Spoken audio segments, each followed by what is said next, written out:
We're back. Welcome back, America. Episode 6. That's right. Of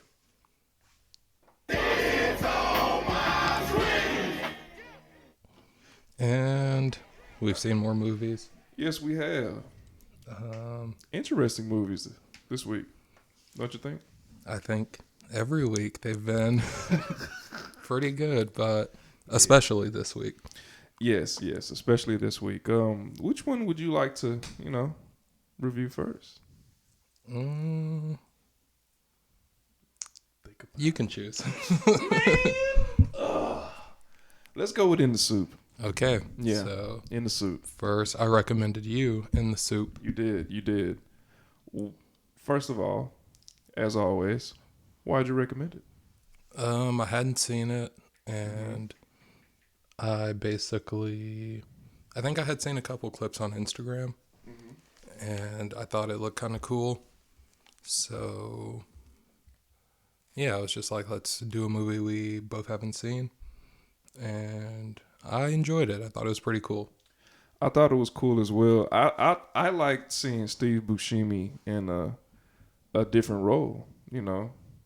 That's what I liked about Boardwalk Empire, is that he plays like a non-comedic character in a way. I rather enjoyed this film. I had no idea what it was about. Same. I love a good hokey plot line. I also love, or I'm coming to love, what we call small stories. Okay. Because I found this movie charming. Yeah. You know it what I has a mean? lot of cool things about it. I thought we got Steve Buscemi, Seymour Cassell. Seymour Cassell. He carries this movie. Yeah, he's awesome in this. And I Yes. hadn't really seen him like in anything big. I kind of knew him because he's like in a lot of John Cassavetes stuff. He's got like a smaller role in Chinese Bookie Yeah, I remember you telling me as about like one of the gangsters. But yeah, he's really cool in this, and He is great. He's. I'm telling y'all, he carries this movie, man. yeah, Not in a as negative Joe, way. and As Joe, yes, the vague mob guy. yeah, who's looking to finance the film. I got let me see, a little clippage. So we're gonna make a motion picture. I've decided I want art to be an important part of my life. Yeah, Man, so this guy. Go ahead. I'm sorry. oh, go ahead. I've never seen a movie like this. Yeah, it's You know? it was pretty unique. A little meta. I mean, A little bit. Well, okay, because it's like every Hollywood person's story, like in their head. You know what I mean? Like struggling, starving artist type cat. What I liked about Buscemi's character, or even Joe in their interaction, is Joe was able to call him out on his bullshit a lot. Remember when he was going off about, I want to be the next Javier and Matambalan, and he's like, Sure. He was like, all right, cut the crap. yeah, yeah. When I say meta, I just mean that it's a movie about a movie. So you know what I mean. And I always kind of like stuff like that, and it's funny, always like a lot of. I'm starting to realize like a lot of things that I used to think about movies that I don't know like where I got the ideas from, but it's just like, wow, that was so wrong. Like, I think I used to feel like narration was like bad in a movie, and I'm like, all my favorite movies have narration, you know what I mean? Like, I don't know where I got that idea from, but also like just the idea of like a book where the main character is a writer, or a movie where the main character is a filmmaker. It's like, that's kind of cool, you know what I mean? It like, on the one hand, it's like a meme of like, oh, you don't have an idea, you're writing something about a writer, but it's like, you should use your own experience in the art. And that was kind of the interesting thing too, is like Steve Buscemi in this movie is basically playing the filmmaker who is like actually married to what's her name, Jennifer Beals. and it's kind of like about him being broke in New York, trying to get his movie financed, meeting some shifty character, and like their adventures. So I was just like, wow, that's so cool. He like Pulled from real life. put his exact experience into a movie, and Oh wow. it's like it's almost like a little time capsule, the way he was kind of describing it. Yeah, like a slice of life of his life. Yeah. Well, that's wacky. That's Yeah. crazy. And I love how it looks really cool in the black and white. Yeah, I like that about it. It It's makes actually it timeless. It was actually shot in color, and I think that's kind of weird. Like you can find a trailer for it online in color, and it looks pretty cool in color. But I think the black and white kind of has its own magic and timelessness. But what else was I gonna You say? shot that black and white on that film, man. I tell you, you changed the whole vibe Oh, every I time. thought it was kind of interesting that it won the grand jury prize at Sundance over Reservoir Dogs. Yes, it did. I found out about that. Yeah, That's crazy, huh? which also starred one Steve Buscemi. That's right. Stanley Tucci, like in the movie, I was like, who was he? Mm-hmm. I had to and then once I saw who he was Gregoire, the husband. Yeah, I was like, oh my gosh, that's so crazy. I didn't even recognize. Same with Sam Rockwell. Did you? Didn't recognize him. He was the like little brother, I guess. I don't even know if it was the brother, but Oh, the special with the helmet. Okay. Yeah, that was Sam Rockwell. I'm like, oh my gosh. Dang. Yeah, just Jennifer Beal was wonderful in this. yeah, she was really cool. She had a very, her performance was, was good in my opinion. It was great actually. Yeah, I think one of the scenes in the trailer that was so perfect was he's just where Steve walks into the stairwell and just like the apartments right next to each other like that. Mm-hmm. So many cool weird shots. The two landlords. Yeah. Oh my gosh, they were perfect. Two shysters. Yeah. Mobster shysters. But when he sees her on the steps and he's like, "Don't cry, I'm gonna put you in my movie," and she's like, "What if I don't want to be in your movie?" Yeah. And he's like, "Oh, don't worry, it's gonna be good." It just has so many cool moments that's just like, oh my gosh, this is so fun. I like how that aspect of the story is more realistic. It's not going to be romantic plot line here. She does not want this guy. In the way. Oh yeah. You know what I mean? But I think maybe he had of a less romantic obsession and maybe more of I want her in my movie obsession. Or am I reaching? I think it was a little bit of both. It was she was his muse, you know what I mean? She was the angel that he envisioned to be in the project. Another fact that I thought, or trivia that I thought was really interesting was that, and I wonder to what extent this went, because the screenplay, Unconditional Surrender, was supposedly 500 pages. Yes. And the trivia piece said that the director, I guess, I think he pronounced Alexander Rockwell, actually had Steve Buscemi write the screenplay. And you remember when he shows the short film to Joe and Joe's girlfriend, and he said he actually had to make that short, and it had his brother and his dad in it. I was like, oh my gosh, that's wow. For people not even to know that, to put that level of Homework. Dedication. Yeah. I thought that was really interesting. So Steve made those, or yes. What? So he gave this man homework to put in the movie. That's great. That's dope. Oh, another when I was watching, I actually tried to take notes while I was watching it. Jim Jarmusch was really cool in it. You remember The Naked Truth? Yeah. Oh, yeah, bro. Yeah, he was the director of that. He's like, bro. What did you think this was? Bro, that was a wild ass. But then also, one of my favorite lines was when when Adolfo's all mad at Joe, and he's like, Joe, we gotta talk.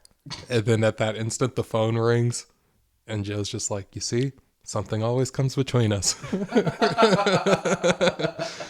it just has like so many great, like He got some quippy lines too, bro. the scene where like it kind of takes on that like father son dynamic when he finally convinces him to like, you know, talk to Angelica, not talk to, but like ask her out. He asks if like they would go to dinner, and he's like showing him how to do the cha limo. cha, Yeah, and yeah. tie the tie. The cha-cha scene when Steve Buscemi is so frustrated with Yeah. that record. He's just like, it goes slow, but then when the music starts, Go back. yeah. But then just like how it all turns, it's a really cool movie. Yeah. Fantastic movie, man. Made me want to see more stuff by this director. And then there's a movie I've kind of mentioned to you before called Living in Oblivion. Yeah, you mentioned to me. Where Steve Buscemi plays the director, and I was watching a little quick video where someone was talking about this, and he was kind of saying that it almost could work as like a sequel where he's the same character just a little bit older. Huh. So Okay. we'll definitely have to watch that. It's kind of more like about the filmmaking process, you know what I mean? Like he's actually working with actors and like trying to get scenes made and stuff like that. But it's a really cool movie also. Yeah, I swing it. I'll check it out. Let me see if I have anything else Yeah. before we move on. Oh, I really love the narration in this. I think I kind of Yeah. touched on. I Oh, didn't mind it. the old man in the house that they rob. Say, fam, that was a sad scene to me. That was just like such a crazy, like, where he's like, what do you want? Yeah. he thought he was his son. Yeah. It's crazy, man. And he actually tells him his name. Yeah. Yeah. Yeah. I really like Seymour Cassell. I mean, I can't give this man enough praise. It made me want to see more films with him in it now. I know we saw him in Chinese Bookie. He was great in that with the small role he had. But this, I think he brought it here. Like he really played an eccentric, strange, high level gangster that just so happens to have. I want to invest in some art. Yeah. I want to make a movie. I want art to be a part of my Be a life. part of my life. Oh, Skippy, the hemophilia. Yeah, like, and then when you see him later, he's got like a whole different cut that's not healing. No. And then I'm trying to remember what it. Oh, yeah, the ending. That ending was pretty crazy. Yeah. Yeah. Like, I did not see that coming where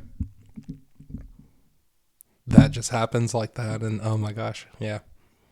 Yeah, it's I think this was a great movie, man. I ain't gonna lie. Like, I was surprised. I didn't know nothing about it. I just popped it on, you know, with you. Did I watch it with you? No. I'm a little inebriated. No, I watched it on my own somewhere other place, Batcave. Anyway, and I said, man, this is a great movie. Like, Yeah. I was not expecting this at all. I never know what to expect with your recommendations. Yeah, I didn't know what to expect either, and I was pleasantly surprised. I like all the references to, like, you know, art cinema, like his Stalker poster and how he's, Yeah. you know, how he's like. And then in this scene we have Nietzsche, and he's playing ping pong with I forget who it was, but it's just like, oh my gosh, Freud or something. yeah, Yeah. He was, and Joe's falling asleep. yeah. And shit. But Did you love the scene where he's like, take this gun and shoot me? oh Because yeah. If you start to fucking. Oh, the other thing that the other note I made was I liked Joe Blow from Kokomo. Yeah. Yeah. Just so much like absurd with like heartwarming. Mm-hmm. It's a nice little weird mix that I liked. The black and white also adds to like the noir almost aspect of it because of the narration and the black and Sure. white and the seedy gangster story Yeah. underground. What would you give it? I was just about to say that it's. I haven't really said. I kind of feel a little weird about like our whole like rating system. Okay. Like, What are you thinking? on the one hand, like IMDb has like a rating, but it's just like it's because it's like just because you give a film a higher rating than another one doesn't mean it's better. You know what I mean? It's just like how you feel. But I think because IMDb, you can only go like 8, 9, 7. You can't like go in between. I think I gave it an 8. I think on IMDb they have yeah. Like I get what you it'll mean. show you the average of what everyone gives, but you can't. get Yeah. Okay, I see what you mean. So I kind of feel like maybe like a 85 because maybe like a 83, because sometimes it kind of does like so much, and like some of the scenes are short, but like it's just like it's very good, but it's like not perfect. You know what I mean? Yeah, I can see that. I think 85. I'm feeling 85. Definitely would watch it again. Yeah, I would give it a 90 actually. So we're in like the ballpark. Yeah, you know, I like 92. I'm not mad at 90. you know what I mean. It's Very not the perfect original film, but very original. Yeah. Never seen nothing like this before, honestly. Yeah. I was gonna say too. It loved reminded me of like the last good book I read called Ask the Dusk. Oh, The okay. Dust. What's that about? Basically, like within the first couple minutes, Mm-hmm. when like she's in the diner and he's like trying to like talk to her kind of, and she's just like having none of it. It kind of is about this writer Mm-hmm. who's living in this kind of like weird area in LA, who's trying to like pick up this Hispanic chick who works at a diner. Okay. And then he kind of does get her, and then it kind of goes like into like just their adventures. Mm-hmm. But just that little part of it kind of reminded me of it. But I think this book was like, it was like way like maybe the 20s or not 20s, no, maybe like 50s or 40s. But it just feels like a lot later when you read it. But that's a whole nother. And I think there is a movie. I never saw the movie for it. Okay. But pretty good book for the people out there who Book of Files. want to check something out off the screen. Yeah, that's right. Give your eyes a treat. Moving on, Moving on to our second film. that you recommended me. That's right, the original 1968 Night of the Living Dead. If I'm not incorrect, I think I also had a little clippage. More shattering than your strangest nightmare.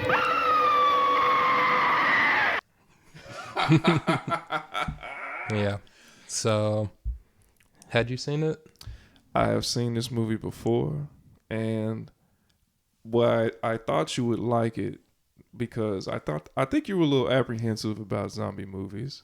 Not necessarily zombie movies. It's just like, I don't know. Like I said, horror is like my least watched genre, I guess. Okay. I just kind of, I don't know. I just kind of didn't really know what to expect, but I'll start by saying I was pleasantly surprised. Okay. Well, that's good. That's good to hear because I was wondering like how you would respond to it because upon like this is my third watching of it when I watched it with you, and all of a sudden I got like, oh man, this movie's a little deeper than I thought it was. You know what I mean? Yeah. And It touches on more than just like zombies trying to, eat brains. yeah. Or Or ghouls, I should say. ghouls. Yes. And so and you know before we get into other things, another reason why I wanted to recommend it to you is because this set the rules for zombie movies, right? Like this is George Romero. This is his first zombie movie, and in a lot of ways, it's really not about the zombies. And that's the crazy takeaway from this film that I thought you would enjoy because everything else is about the zombies. Sure. Maybe except the second George Romero film. Oh, you mean everything else in the universe? In the zombie universe, yeah. Okay. I mean, people Yeah, I haven't seen any tell of them. stories around them, but this movie didn't really emphasize them in a way. In my opinion, I just thought I the think story maybe was so for much the richer. for the time it did, Mm-hmm. like, because like it had a really good Wikipedia article I was telling you, much better than the one for In the Soup.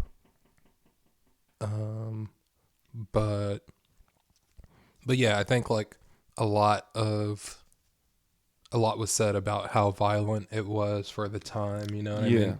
and It's graphic.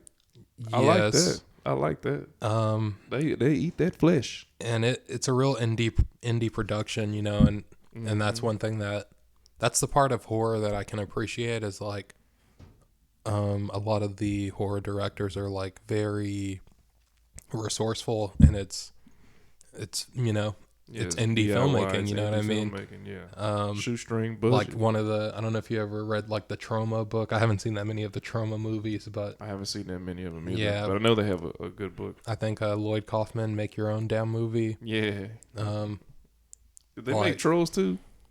I think they did. No, they did like the Citizen Toxic Avenger. I've seen Toxic Avenger. Yeah, Yeah. all that stuff. Garbage Pail Kids, maybe.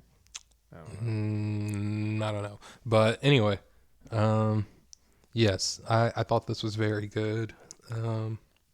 What'd you think about our lead, Ben, played by Dwayne Jones? I thought he was very good. Did you know anything about Dwayne Jones before? No, I did not. Okay. I enjoyed that part of it. It was like a cast of people I was not familiar with, and I think they all did a really good job. Also had, let me see. They're coming to get you, Barbara. My favorite one. Yeah. They're coming to get you. Did you know about Dwayne Jones and like his whole deal as an actor? No. So he only starred in a couple of more films after this. I think I saw that he taught. Yeah, he was more of a professor or a teacher type role at like this school of acting or whatever. Mm-hmm. You know what I mean? But yeah, this role in particular was the first like black lead African. Yeah, you know what I mean? saw that, and I saw something kind of interesting because I was thinking like for the 60s, like, you know, that's got to be Revolutionary. You know, He's smacking white women in here. yeah, no, he punched her. Punching, Yeah, actually. she slaps him and then he punches her. I thought that was pretty crazy. He's shooting white men. And they kind of asked Romero, because I guess it was the same year the movie came out as the assassination of MLK. Yeah. And I guess they asked him if that had any effect on him casting Dwayne, and he said no. He was didn't just the find best. out until he was like getting the film distributed. And yeah, it was just that he was the best. He was the best of them. I like that about it.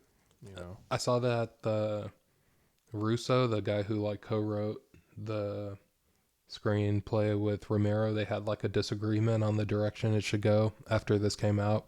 Really? And he ended up doing like more literary stuff, and I think there's just like so many of the movies and stuff, but he ended up getting some movies from his stuff made. But Okay. yeah, I don't I'd know like if to they check 'em ever out. work together on that again. Okay.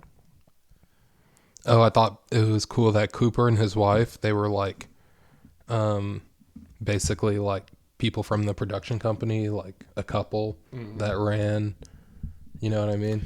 Yeah, So like, yeah. like all the actors and stuff were just like, you know, either people from like local stage plays and like, you know, It's so like indie. yeah. I like the setting a lot, the claustrophobia of the house. And Yeah. I love. I have to give it up for my boy. What's that boy name? The other guy that's in there. I think his name is Carl Hardman. Is that him? Oh yeah, that was Cooper. Cooper. Yeah. Okay. Hardman was like the production company I was saying. Him and his wife. And his wife in the movie was like his girlfriend in real life. Oh, okay. And she was like the vice president of Hardman. Okay. Okay. So okay. yeah. So like yeah, and I loved him. In and this. basically they like, I thought it was pretty interesting too before doing this, you know, what Romero did. Mm-hmm. He was like, he had made like some commercials and industrial films, but also some Mr. Rogers. What? Yeah, some He Mr. did? Rogers Neighborhood. I didn't know that. I at thought that all. was pretty interesting. Dang. That's incredible, bro. So yeah, I saw that there was a colorized trailer for this on YouTube. Mm-hmm. And you said the full movie had been colorized, Yeah, the movie was re-released in color in the 90s. but it was shot in black and white. So they like added, do you know how, I don't know how that was. I'm not sure how that was obtained, I but wish I Because the colorized trailer did look pretty good. I was gonna say. I mean, I was So thinking I about don't- rewatching it in color. I guess there was like a time where people were talking about colorizing black and white movies. I don't really know too much about that process, but I thought that was kind of interesting too, because In the Soup was actually shot in color, and you can find a colorized trailer for that online, and I guess you can even find, I think it was distributed maybe foreign in color, but the director shot in color wanting it to be made in black and white. Right. Oh, I You get know what what I you mean? You know, Ted Turner did that a lot with the Turner Classic Movies channel. Like, a lot of people were pissed because he would take those classic black and white movies and colorize them and show them. Yeah. You know. One thing I found kind of interesting on the Wikipedia was that one of the like reviewers was saying that the flesh eating was like symbolic of capitalism. Oh my God, nigga. I mean, it's a stretch, but I could kind of see it's just like, you know what I mean? Like once it's completely collapsed, you know what I mean? Like what state we'll be in. We gonna be eating each other. And I thought more than like horror, this movie is very dystopian. Yeah, I can see that. Oh, and it had like the perfect quote. Romero intended the mood of the movie to be a downward arc from hopelessness to complete tragedy. So it I feel like in a lot of ways it transcends horror. You know what I mean? It does. It does. Would you like to hear my theory on the film? I like theories. Oh, I was gonna say too. That was kind of interesting. That I Am Legend. It's inspired by I Am Legend, the book. Oh yeah, yeah. Did you know there was different like adaptations of I Am Legend? There's one with Vincent Price. I did not know that, but the author did not like the film. He thought it was kind of like, he just kind of thought it was like stealing. Okay. But I think what Romero kind of said was like, I Am Legend was like already when the takeover has happened. You know what I mean? Like showing the complete collapse. He wanted to show like kind of like a moment while it's happening. You know what I mean? Oh, okay. Which I thought see was what pretty you mean. interesting. Okay. But yeah, let's hear that. Your theory on the film. The grand theory of Night of the Living Dead, directed by George Romero. So to me, I think this film. Wait, listen up, folks. Go ahead. Listen close. This is like a conspiracy theory. No. So I think this film also, because it's about a lot of things, but also it's also about like the battle between Ben and Harry's like need to be the Mr. alpha Cooper? male. Yeah, Mr. Harry Cooper. Okay. The need to be the alpha male, need to be right. They're both headstrong and hard-headed on their beliefs of what they should be doing in order to survive. In fact, I love that scene in the cellar when Harry's talking to his wife and she hits him with that smart-ass line like, well, of course, you're right. You always have to be right. Like, Yeah. you know, and I had kind of forgot about the scene where he doesn't open the door for him. he doesn't open the door for Ben. Yeah, he kicks it in with one kick. But so this is And he's just like standing in the doorway like, this is my grand theory of the film. Harry was right. They should have went to the cellar. Harry was right. Everything Harry said was going to happen happened. The thing about it is Ben was the same as Harry. They're both hard-headed. They're both like sticking to their beliefs. They're both alpha males. And in a way, I won't say patriarchy, but in a way, I think this is like a representation of like the faultiness of that aspect of man. Like, The unwillingness to compromise. yes, like I have to be the leader of the pack and what I say goes.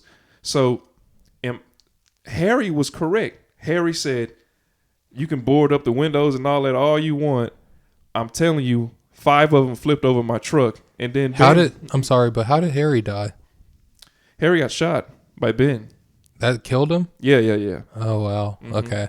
And then he came back and Ben shot him again. Oh, yeah. And I kind of forgot too about like the one thing also interesting about one of the reviews on Wiki was someone was saying like the scene where the daughter kills the mom after she's become one of the ghouls. Mm-hmm. She tears over that hoe, that garden hoe. Yeah, he was just like, there's a part of every girl that wants to like murder their mom, What the and hell? you can like live vicariously through that scene. Man, they be deep. They be reaching deep on this, man. I love like I Far love reading the outtakes. wiki page of a movie after I see it. It's always like, not always, but Well, they gotta sometimes put it's some mine pretty on good there. stuff. They gotta but put mine on there because Harry was right. He said they're gonna bust. When 100 of them show up, they're gonna bust through whatever you got on. We gotta get in that cellar. They can't So- get in the cellar. And what did Ben do? He got in the cellar. why exactly did he get in the cellar? He had to run in the cellar because the zombies, the ghouls overtook the house. You know, Wow. toward the end. So Ben runs in the cellar. Of course, he offs everyone, all the ghouls down there. You know, Yeah. Harry and his wife. And then just stays put until And he barricades the door like Harry said. He said, "Yeah, we got a barricade. They can't get in there." And guess what? They couldn't get in there. Harry was right. That's the whole. To me, that was the fascinating thing about rewatching it. I was like, "Oh, this fool was right. He's just an asshole, and nobody wants to listen to him." yeah. You know what I mean? Like what's the point of being right if your message doesn't come across because you're not charismatic or you just don't know how to deliver it? Like literally, all of Ben's ideas went up in flames. Literally, they got in that truck, Yeah. bro. That was a disaster. That was kind of trying comical. to get to the checkpoint, but also too, it's like, let's say they all would have made it in the cellar. Who's to say what happened to Ben wouldn't have happened to all of them? You know what I mean? What do you mean, like, oh, getting shot? Yeah. Man, I think that white man would have got in front of him, and he would have, "Hey, what on, fellas? We got a bunch of people down here." Yeah, good point. But You know what I mean? I was gonna say the fact that I kind of saw the ending coming. Yeah. It's like that's kind of unfortunate, but For the time, though, people didn't expect that. You know, good old twist ending. I don't know. I mean, to what extent have times changed? I don't know. I mean, Man, not very much at all. Because if you imagine like a mob of white guys hunting zombies, sure. they come across. Come on. Very southern mob Yeah. to boot. To boot, yeah, in the '60s. Come Yeah. on. Man. Very interesting movie, very thought provoking. Definitely made me want to check out some more early I'll say boundary pushing horror. Okay, I get you. Um It ain't just about jump scares, people. yeah. It can get deep. Oh, I thought it was kind of interesting, like that they kind of, you said film noir about In the Soup, but they actually were saying like film noir was like an inspiration, or they were comparing, just like when I feel like whenever you use black and white, people Yeah, are gonna, if it's contrasty, they're gonna say, oh, it's very noir. very noir. Yeah. But that he was also inspired by a lot of like zombie comics, Really? unsurprisingly, yeah. And then Ah. like the same brand or like some of the same writers of those comics, him and Stephen King, when they did Creepshow, they worked with like some of those comic artists and stuff. Thought that was kind of cool. That is cool. Have you seen Creepshow? No, I have not. Love this guy. Oh, the music was really cool. Yeah, yeah. Oh, yeah, man. A lot of Lots really of cool music. One of the things, when he finds the rifle, it's like a little hopeful music cue. I love that. And he needed that. Yeah. I'll tell you right now. Uh, Strap up. One of my favorite lines in the beginning when it's just him and I forget the A Spacey girl. yeah, she was awesome in it though. I loved her. Yeah, she was a shock victim. Yeah. The whole show. And it's like you can understand why. Heck yeah. Like, but anyway, he's They're like, going to get you, Barbara. They're coming to get you, Barbara. he says to her, "This is no Sunday school picnic." Maybe the greatest understatement. Yeah. Did you like his Frederick Douglass fade, bro? Yeah, he was cool. I liked him. He had some swag. Dwayne had some swag. I would definitely watch another movie with him as the lead. He has a movie that I recommended you a long time ago, and we both never seen it. It's called Ganja and Hess. Yeah, I read that. Like the vampire movie. Okay. Yeah, we'll have to check it out. But any other observations you made about the movie? Oh, they kind of said that it was kind of like a 50s style horror movie, and also that like the way that they like called in the military. Yeah, I guess that was like a trope of 50 style. Yeah, when they fighting big bugs and shit like that. Yeah, but I was like, I wouldn't really be able to comment on how true that is. I don't know how much 50s horror I've seen, but I didn't think it was hokey at all. So it played up very seriously, and the it was very graphic. Yeah, for the sure. time. Oh, I thought too. When like was Psycho? They kind of talked about how, like the ghouls at different levels of the film have like different levels of makeup, or like some will have like makeup, some will just have like actual prosthetics. You know, some just look like normal people, just kind of tired. Yeah. But it works. You I know love what I that mean? George C. Scott looking dude. Yeah, like the OG ghoul. Yeah, the leader. Yeah. But if you had to give it a score, I reluctantly ask. I give it a 95. Wowie zowie. For what this did. For the time. For the time. For what it did. The cultural impact. And for what I think it's very deep story, in my opinion. And I guess also like for the genre it created. Yes. It's the granddaddy of them all. Yeah. And it did it the best. Yeah. I'm going to give it... Ooh, what did I give In the Soup? I think I gave In the Soup 85. Yeah. I'm going to go to 85. I don't feel like putting one above the other. That's cool. What's the point of a score anyways? Hey, man. It's like my recommendation for which one you should watch quicker. You know, These are all amazing films. Yeah, if you've never seen either one, watch them both. Watch them both. Like I did. Yeah, I like them both. Don't get me wrong. It's just this was a little... Just for the discovery I made upon the third watching, I was like, oh shit, Ben's wrong. He's so likable, you don't even notice. You don't even notice. And he's black in the 60s. Yeah. And they make him likable to the point where he gets over how wrong he is. Yeah. I love that about it. But yeah, this... But also, too, maybe it's like if they would have all stuck together up top, you know, maybe they would have had a fighting chance, but... They might have. Who knows? That's...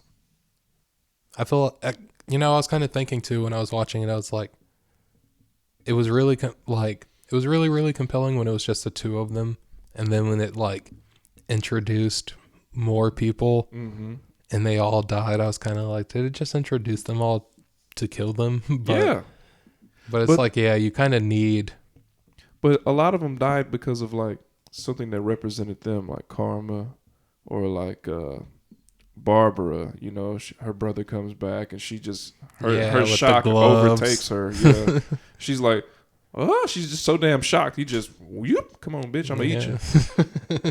You know, and then like them not being able to let go of the kids. I love the scene where like they hear whatever, like if you have any recently deceased, get rid of them now. And like you see Ben's face, and the mom's just like, what? And he's like, I'm not gonna say it, but that's a problem. Yeah, that's a problem. Very subtle things that it does very well. Really enjoyed it. I loved it. Yeah. I also loved how, this is just me, like you said, George Romero was like, I wasn't even thinking about him being black. So there's no like nothing racial about it. There's no like I'm overcoming. You know how movies be doing these days, especially nowadays. Like, oh shit, get off the gas. Shit, anyways, can a nigga be normal? Does it have to be the help?